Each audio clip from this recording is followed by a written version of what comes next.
saudara-saudara yang dikasihi Tuhan, Salam.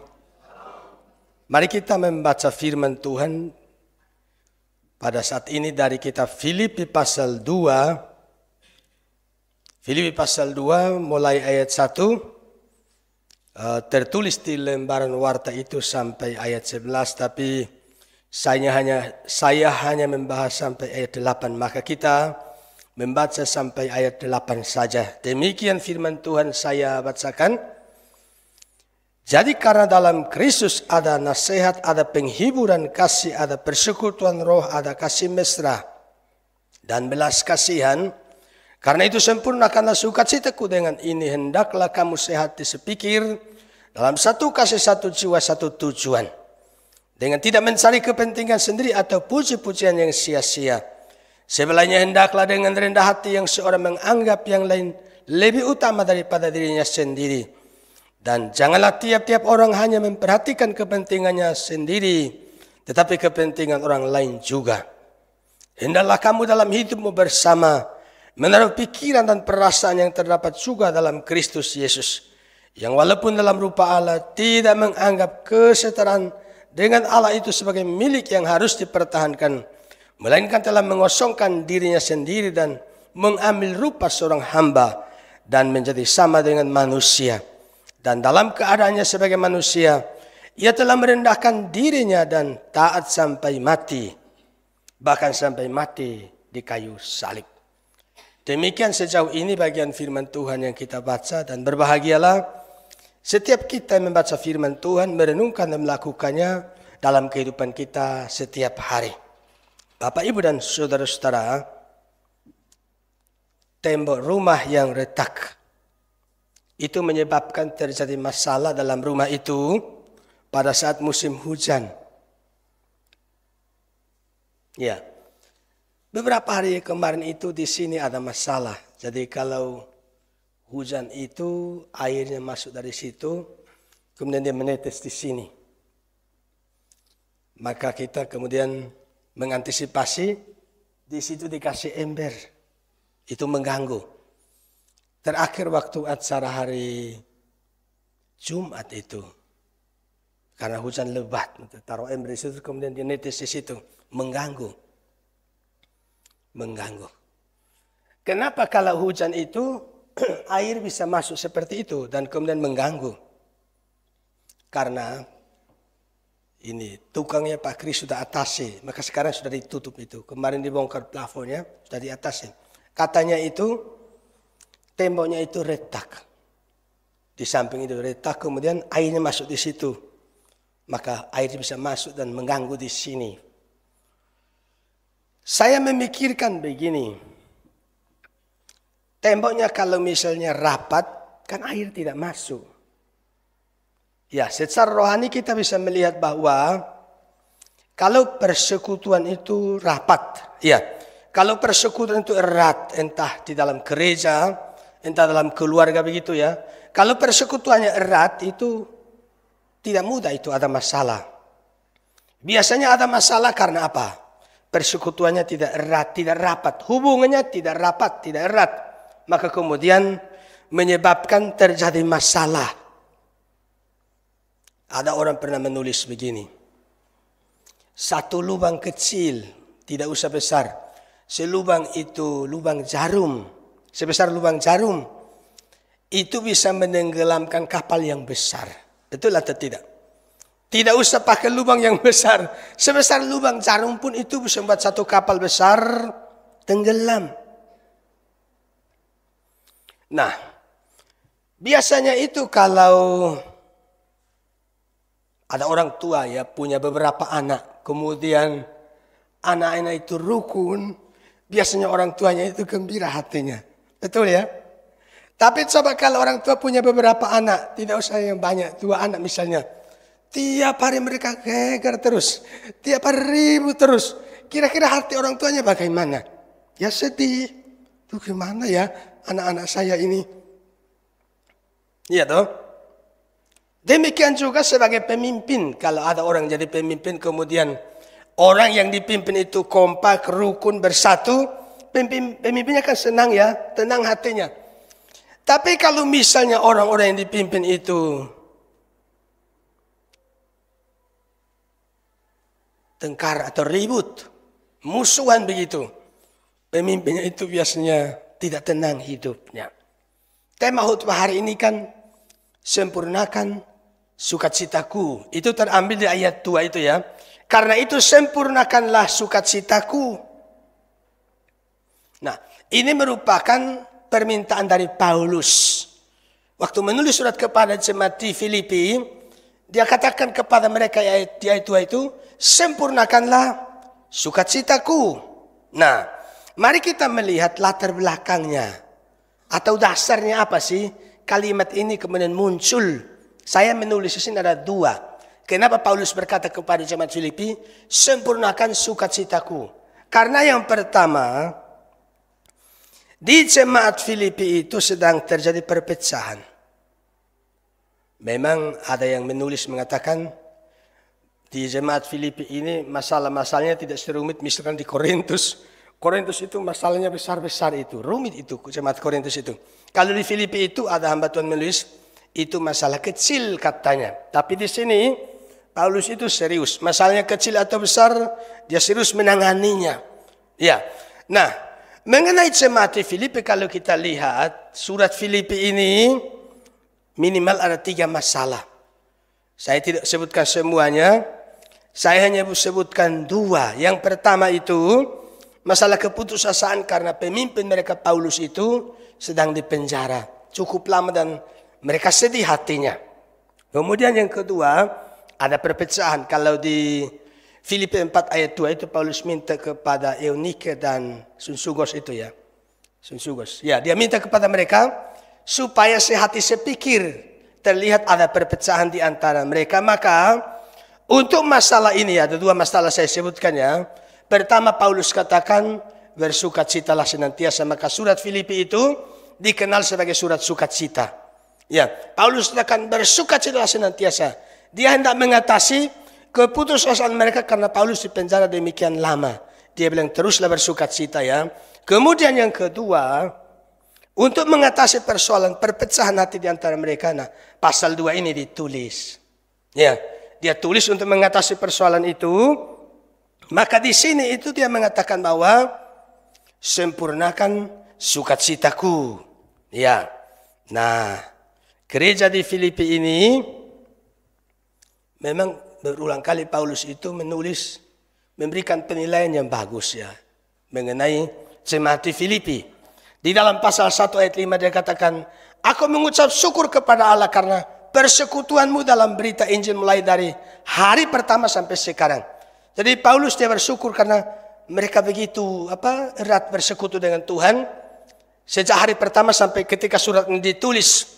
Kemudian pada ayat yang lain Paulus ucapkan sukacita dan syukurnya, terima kasih ya, termasuk salah satu tujuan tulis surat ini, ucapkan terima kasih pada jemaat karena beberapa kali mereka kirim bantuan pada Paulus. Dan itu sesuatu yang menyenangkan, sesuatu yang tentu membahagiakan. Tetapi ya, walaupun gereja ini dikatakan baik ya kalau kita amati ayat tadi, tapi di sini ada perpecahan. Ada perpecahan. Nah, saya membaca tulisan ada pendeta namanya pendeta Budi Asali itu dia tulis begini mengenai teks ini, dia bilang begini. Di sini kita bisa belajar bahwa kalau suatu gereja pecah itu tidak atau belum membuktikan bahwa gereja itu adalah gereja yang jelek. Perhatikan ini ya. Dia katakan lagi, dalam suatu gereja yang suam, kalau ada hal-hal yang salah dalam gereja, atau kalau ada orang-orang yang melakukan pelayanan dengan tidak bertanggung jawab, maka jemaat yang lain yang juga suam tidak akan marah sehingga tidak terjadi gegeran. Nah, ini saya kira sangat baik ya kalimat ini. Kemudian dia katakan lagi ini. Tetapi kalau ada kalau hal itu terjadi dalam gereja yang bagus, maka hal itu akan membuat jemaat yang bersungguh-sungguh ikut Tuhan menjadi marah sehingga terjadi gegeran. Jadi mereka ribut karena apa? Ada yang tidak beres. Itu yang sehat ya. Tapi yang suam-suam bagaimana? Walaupun ada yang tidak beres, semuanya diam. Sehingga kelihatan bagus gereja itu. Padahal sebenarnya tidak. Nah, maka dalam penerapannya itu, Pendeta Budi Asali bilang begini. Jangan terlalu cepat menganggap jelek gereja yang mengalami perpecahan. Karena perpecahan itu mungkin bahkan menunjukkan semangat mereka yang hebat. Lalu, sebaliknya jangan juga terlalu cepat memuji gereja yang tidak pecah. Itu mungkin menunjukkan kesuaman atau ketidakpedulian mereka. Kalau ada kesalahan dalam gereja, kita harus berhati-hati dalam itu mewujudkan kemarahan yang suci. Sehingga sedapat mungkin tak menimbulkan perpecahan. Maksudnya kalau ada hal yang tidak baik mau koreksi, ya dengan bijaksana supaya tidak sampai terjadi kekacauan atau perpecahan. Nah, jadi ini menjadi latar belakang kenapa Paulus tulis kalimat dia mengatakan sempurnakan sukacitaku karena ada perpecahan. Begitu ya. Kemudian yang kedua, dasar Paulus menulis bagian ini ialah jemaat telah menikmati segala kebaikan Allah dalam Kristus. Ayat 1 mengatakan, jadi karena dalam Kristus ada nasihat, ada penghiburan kasih, ada persekutuan roh, ada kasih mesra dan belas kasihan. Saya itu tertarik dengan terjemahan bahasa sehari-hari. Bilang begini, kalian kuat karena kalian bersatu dengan Kristus. Dan kalian terhibur karena Kristus mengasihimu. Kalian dibimbing roh Allah. Kalian juga saling mengasihi serta menaruh belas kasihan satu sama lain. Jadi Paulus mengatakan dalam Kristus ada nasihat, ya, ada nasihat bagi jemaatnya. Istilah nasihat dapat diterjemahkan dalam beberapa cara, ya, di antaranya dorongan atau daya tarik, kenyamanan, pengobaran semangat. Jadi ada nasihat di sana. Ya, dalam Kristus ada semua ini, ya. Ya, kemudian dikatakan ada penghiburan kasih. Ada kasih. Kristus sudah mengasihi kita, maka dasar bahwa Kristus mengasihi kita itu atau kasih Kristus yang sudah kita terima itu menjadi kekuatan bagi kita untuk kemudian menerapkan kasih dalam kehidupan kita. Nah, Yesus pernah mengatakan, aku memberikan perintah baru kepada kamu, yaitu supaya kamu saling mengasihi.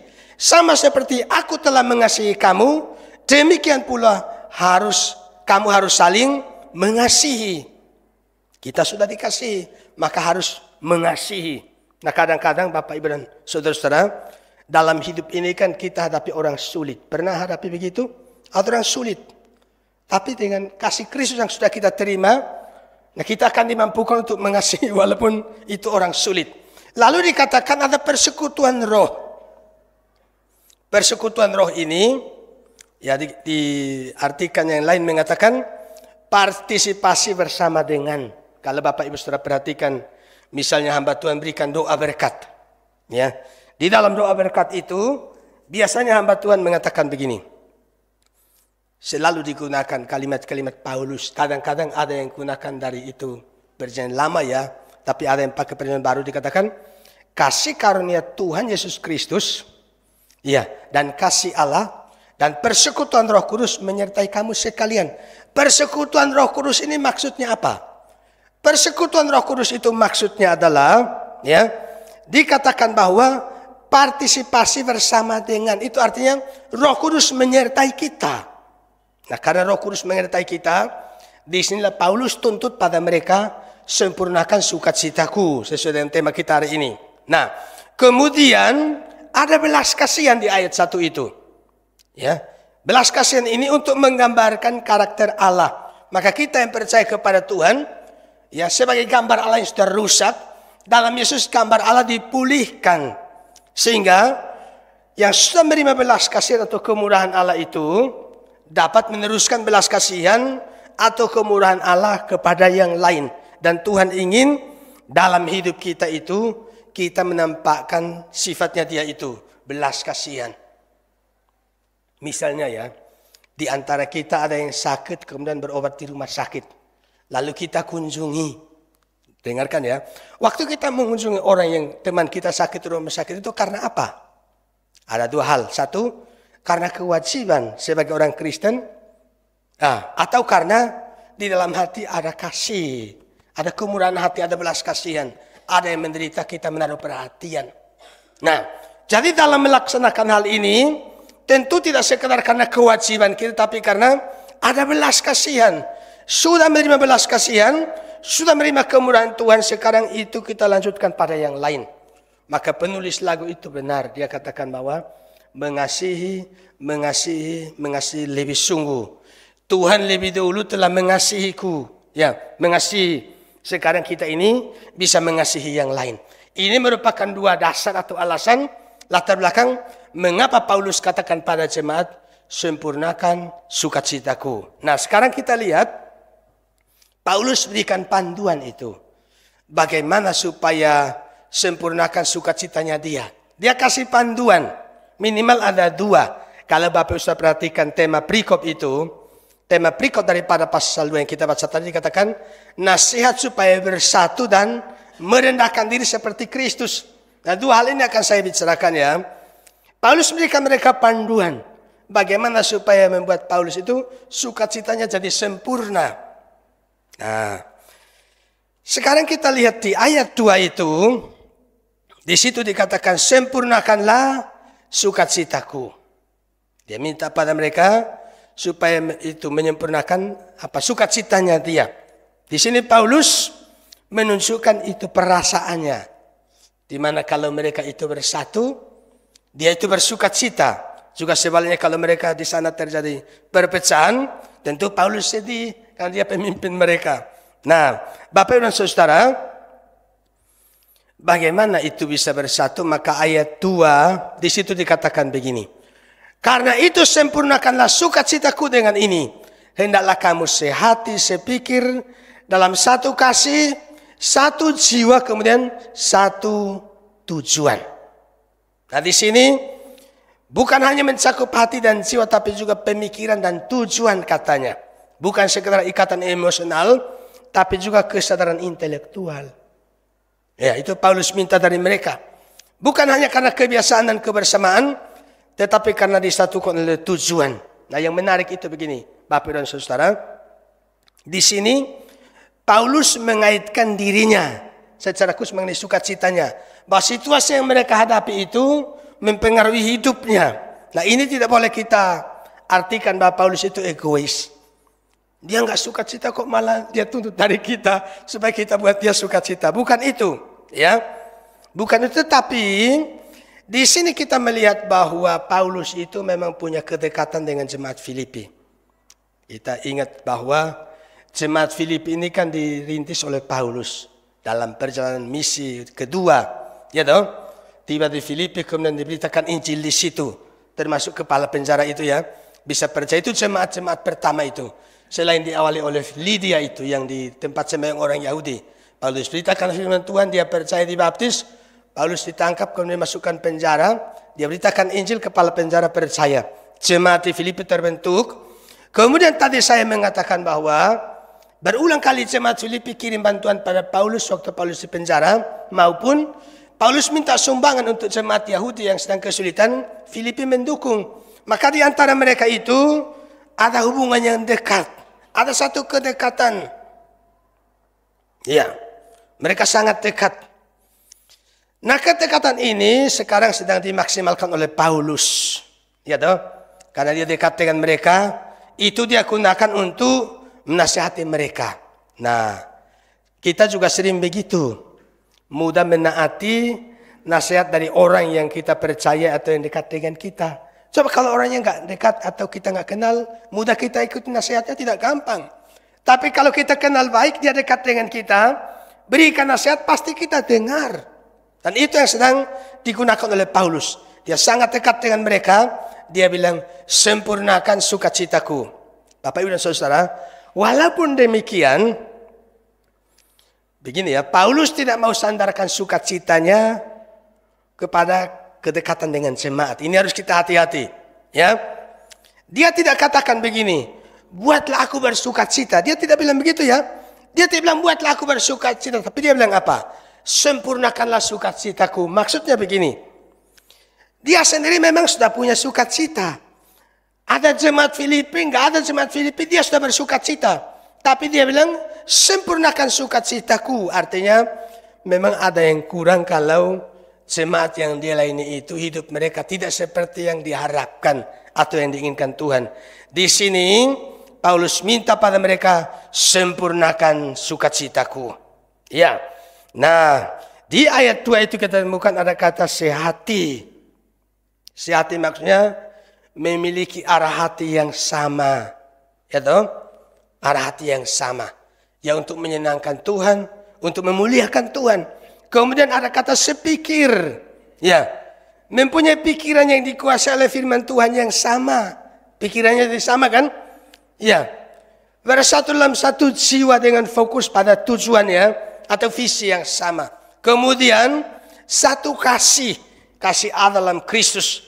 Paulus bilang, kasih Kristus menguasai hati kami.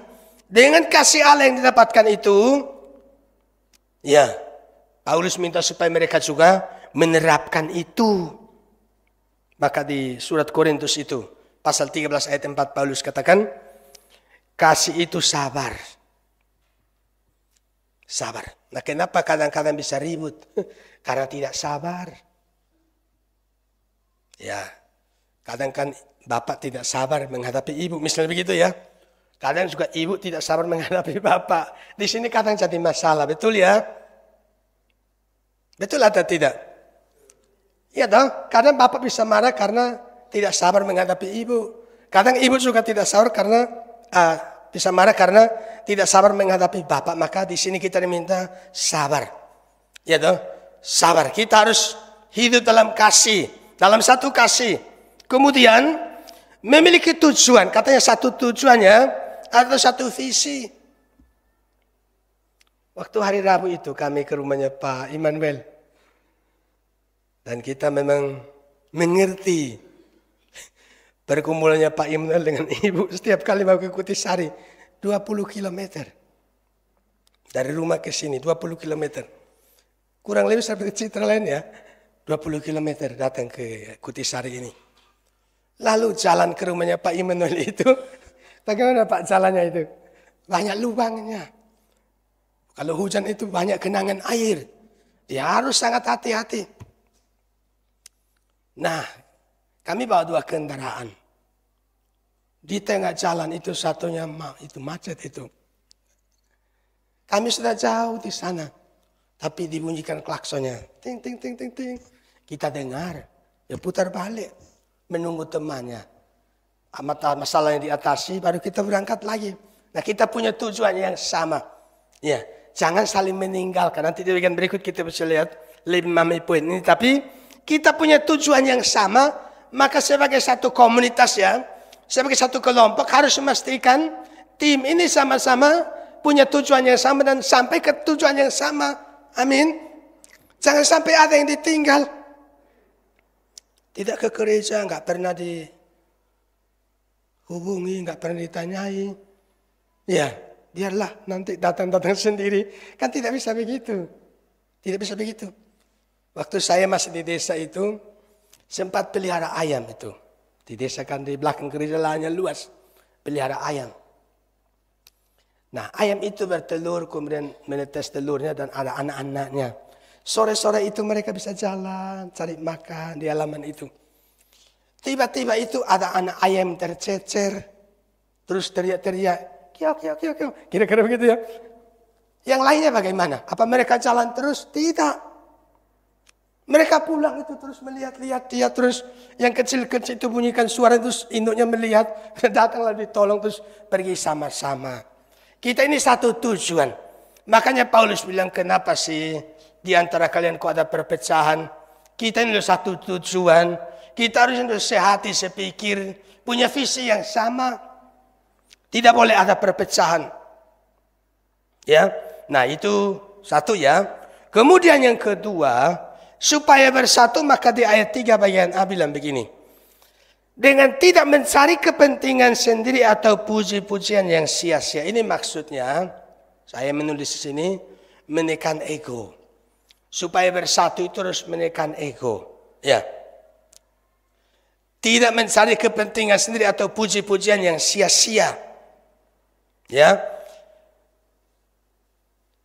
Tidak ada musuh yang lebih besar bagi kasih Kristen selain kesombongan dan nafsu. Kemarin ada doa pagi, saya bawa renungan mengenai orang Farisi dan pemungut cukai. Farisi itu sombong.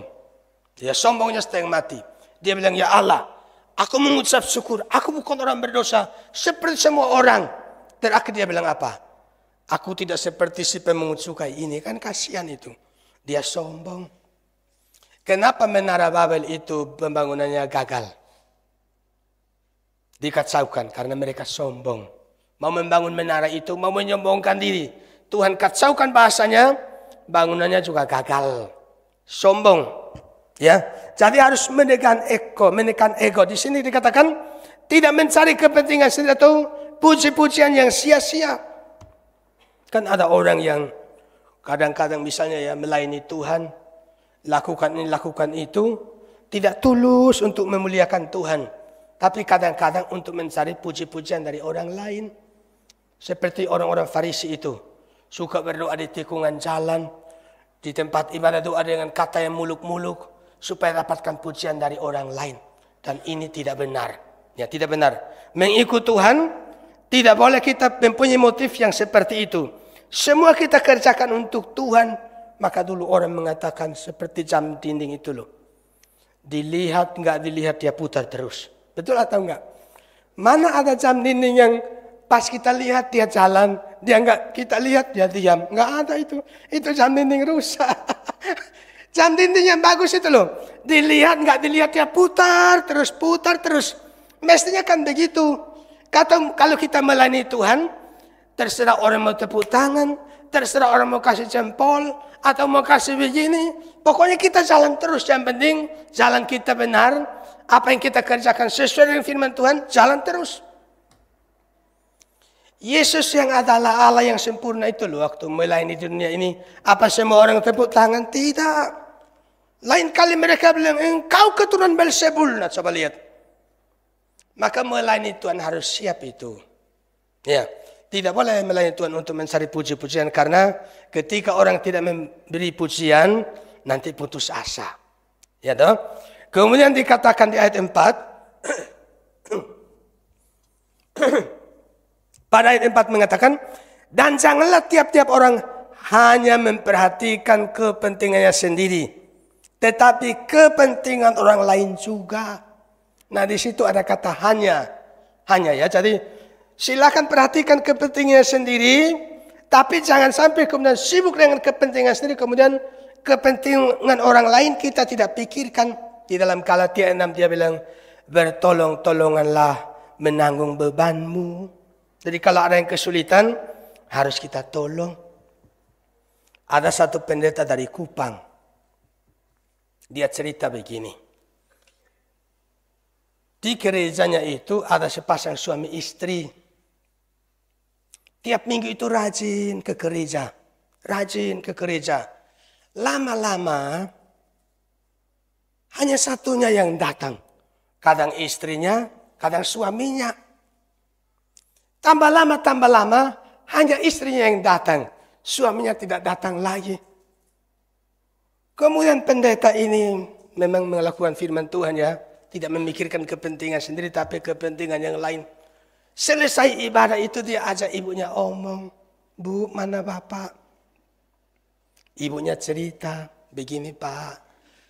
Bapak tidak datang. Selama ini kadang bapak datang, kadang saya nggak datang. Kadang saya datang, bapak nggak datang. Lama-lama sekarang hanya saya yang datang, bapak tidak datang. Katanya begini, dua orang ini kesulitan biaya angkot. Rumah mereka jauh, mau ke gereja harus naik angkot, butuh biaya. Mereka kesulitan angkot, biaya. Akhirnya diatur, biayanya terbatas, gantian. Satu berangkat, satu tidak berangkat. Nanti yang berangkat pulang baru cerita tadi firman Tuhan tentang apa. Lama-lama katanya bapak itu pendengarannya kurang bagus. Makanya dia kalau berangkat nanti pulang ceritanya nggak cocok. Akhirnya ibunya yang berangkat supaya dengar dengan baik. Pulang kasih tahu bapak. Pendeta mendengar itu kemudian selesai ibadah. Dia kumpulkan itu para pelayan yang sebagai tim yang biasa melayani. Katanya tiap minggu selesai acara, biasanya tim itu makan-makan mereka. Saling mentraktir terus makan-makan. Tiap minggu begitu. Setelah dengar ini pendeta bilang begini, mulai sekarang kita hentikan makan-makan. Uangnya kita kumpulkan, kita berikan pada ibu ini supaya tiap minggu itu bisa berangkat sama-sama dengan suaminya. Nah, ini namanya tidak memikirkan kepentingan sendiri, memikirkan kepentingan yang lain. Amin. Harus saling memikirkan. Ya, jangan sampai di antara kita ada yang mati kelaparan. Misalnya begitu ya. Lalu sampai di gereja ada jemaat mati kelaparan, kemana yang lainnya? Amin. Kemana yang lainnya? Kalau sampai di gereja ada jemaat yang tidak punya tempat kemudian tidur di jalanan, terus kemana yang lainnya? Harus kita pikirkan. Tidak boleh memikirkan kepentingan sendiri. Lalu di ayat 3 bagian B mengatakan, sebaliknya hendaklah dengan rendah hati yang seorang menganggap yang lain lebih utama daripada yang lain. Jadi supaya bersatu. Yang kedua tadi menekan ego. Yang ketiga itu menumbuhkan sikap rendah hati. Menganggap yang lain lebih utama. Berusaha memahami kekurangan sendiri. Kemudian menyoroti kebaikan orang lain atau karunia orang lain yang kita tidak punya. Itu bisa membuat kita jadi erat. Ya dong? Bisa jadi erat. Yesus bilang, belajarlah padaku. Karena aku ini lemah lembut dan rendah hati. Ya dong? Lemah lembut dan rendah hati. Di kadang-kadang misalnya ya, ada keributan atau ada ketidakcocokan terkait hal yang tidak prinsip, ya jangan terlalu diributkanlah sampai kemudian kacau. Misalnya, piano ini harusnya menghadap ke mana? Hadap ke sana atau hadap ke sini? Gak boleh enggak, saya enggak mau. Harus hadap ke sini. Harus hadap ke sana. Ya itu kan sesuatu yang tidak terlalu prinsip. Ngapain diributkan? Betul ya? Kursi-kursi harus berapa baris? 2 baris atau 3 baris? Ya silahkan diaturlah. Nyamannya bagaimana kan terserah. Perlu ada kerendahan hati di sana. Dengan demikian, itu Paulus bilang, sempurnakan cita-citaku dengan bisa hidup bersatu. Itu pertama ya. Yang terakhir sekarang, merupakan poin kedua. Paulus minta pada mereka supaya merendahkan diri seperti Kristus. Pada ayat 5 mengatakan, hendaklah kamu dalam hidupmu bersama menaruh pikiran dan perasaan yang terdapat juga dalam Kristus Yesus. Dia minta mereka milikilah pikiran seperti Kristus. Pikiran Kristus itu pikiran bagaimana? Mari kita lihat ya. Dia Tuhan Allah. Ya toh? Ayat itu kan menjelaskan. Ayat 6. Walaupun dalam rupa Allah, tidak menganggap kesetaraan dengan Allah itu sebagai milik yang harus dipertahankan, melainkan telah mengosongkan dirinya sendiri dan mengambil rupa seorang hamba dan menjadi sama dengan manusia. Ya, dan dalam keadaan sebagai manusia telah merendahkan dirinya dan taat sampai mati, bahkan sampai mati di kayu salib. Kita diminta supaya ikuti jejaknya Tuhan Yesus. Dia Allah, dia rela untuk mengambil natur manusia pada dirinya, mengenakan natur manusia pada dirinya. Di ayat 7 itu menggunakan kata mengosongkan. Nah di sini seringkali terjadi persoalan. Ada yang mengatakan, yang pengajar sesat itu ya, mengosongkan diri maksudnya dia bilang berhenti jadi Allah. Sekarang betul-betul 100% manusia dan bukan Allah. Nah ini bukan tafsiran yang benar. Mengosongkan diri ini memang berabad-abad itu menjadi persoalan itu. Para penafsir itu ada itu berbagai macam pendapat. Nah saya membaca dan memikirkan, saya mau kasih contoh begini. Menolong kita mengerti mengenai mengosongkan diri yang Yesus lakukan itu apa sih? Beberapa hari yang lalu itu, saya lupa itu tanggal berapa. Saya sedang ada di samping ini, di lorong ini. Ada anak-anak kecil itu di TK, TKA. Anak itu sulit sekali bisa bicara. Nah sekarang dia sudah mulai lancar bicara. Dia bilang sama saya begini. Bertemu saya dia tidak ngomong yang lain. Kamu melihat mamanya Tania. Dia bilang sama saya begitu. Kamu melihat mamanya Tania. Saya bilang, saya tidak melihatnya. Memangnya ada apa? Dia bilang, Tania mau pulang tapi mamanya tidak ada. Saya bilang, coba kamu tanya pada bu guru. Kemudian saya sudah pergi tanya gurunya. Dengar ya, dia bilang, kamu melihat mamanya Tania? Itu kata-kata cocok atau nggak cocok untuk saya? Nggak cocok. Saya orang tua kok dibilangi kamu. Bolehkah saya marah? Oh, dia anak kecil. Mengerti maksud saya? Dulu itu loh ada teman saya marah. Maaf ya, namanya itu Niko. Saya sedang jalan dengan dia dengan sepeda motor. Ada anak itu, anak sekolah panggil dia. Pak Niko. Marah sekali dia. Besok dia ketemu mamanya itu. Ajari anakmu itu. Jangan panggil saya begitu, tidak sopan. Loh, masalahnya di mana? Ya kalau bilang Niko, ini bilang Pak Niko kok marah. Ada masalah di situ karena di daerahnya dia itu tidak boleh panggil nama, harus panggil marga. Kalau saya itu Pak Kamlasi, itu sopan. Kalau daerah saya, jangan bilang Pak Peter, itu nggak baik. Kalau di daerah saya, tapi budayanya kan beda-beda. Dia bilang, ajari anaknya itu, nggak sopan. Dia kemarin panggil saya Pak Niko. Yang dia omong itu bingung loh. Memangnya salah apa sih dia omongin Pak Niko? Ya kalau bilang Niko. Perhatikan, saya punya alasan untuk marah. Dia bilang, kamu melihat mamanya Tania. Saya punya alasan untuk marah bukan? Seperti teman saya tadi. Tapi saya mengerti. Untuk apa saya marah dia tidak mengerti. Ini maksudnya mengosongkan diri.